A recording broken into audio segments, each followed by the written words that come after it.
भाद्रपद कृष्ण पक्ष की अष्टमी तिथि में रोहिणी नक्षत्र को कान्हा जी का जन्म हुआ था। कान्हा जी के कई सारे रूप हैं, लेकिन जन्माष्टमी के पावन अवसर पर लोग लड्डू गोपाल की पूजा करते हैं। लेकिन क्या आप जानते हैं कि कान्हा जी को लड्डू गोपाल क्यों कहते हैं? तो चलिए बताते हैं आपको इसके पीछे की कथा। छोटे रूप को कहते हैं लड्डू गोपाल। लड्डू गोपाल का कान्हा जी का छोटा रूप है। बाल कान्हा जी घुटनों के बल चलते हैं। लड्डू गोपाल के हाथत में लड्डू होता है। क्या आपने सोचा है कि कान्हा जी को तो माखन और दही पसंद है, लेकिन फिर भी उन्हें लड्डू गोपाल क्यों कहा जाता है? कुंभनदास से जुड़ी है लड्डू गोपाल की कहानी। ब्रज भूमि में भगवान श्री कृष्ण के परम भक्त कुंभनदास नाम के व्यक्ति थे। कुंभनदास का छोटा बेटा था जिसका नाम रघुनंदन था।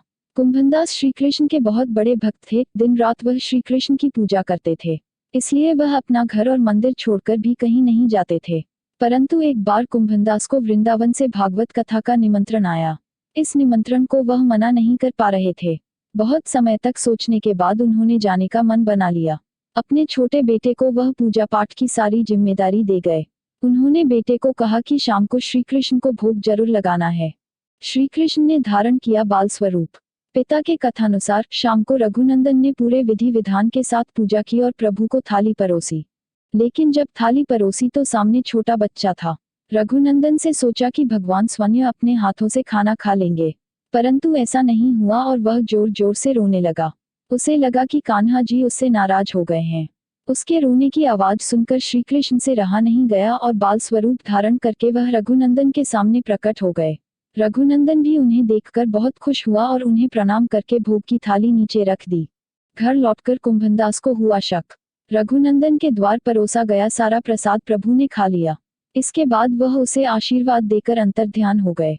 जैसे कुंभनदास घर वापस आए तो थाली साफ देखकर बहुत हैरान हुए।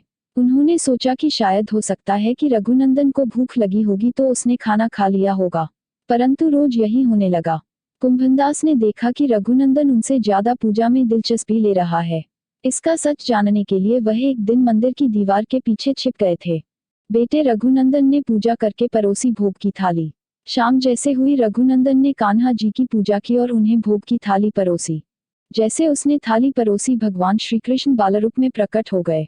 कुंभनदास यह सारा दृश्य दीवार के पीछे से देख रहे थे।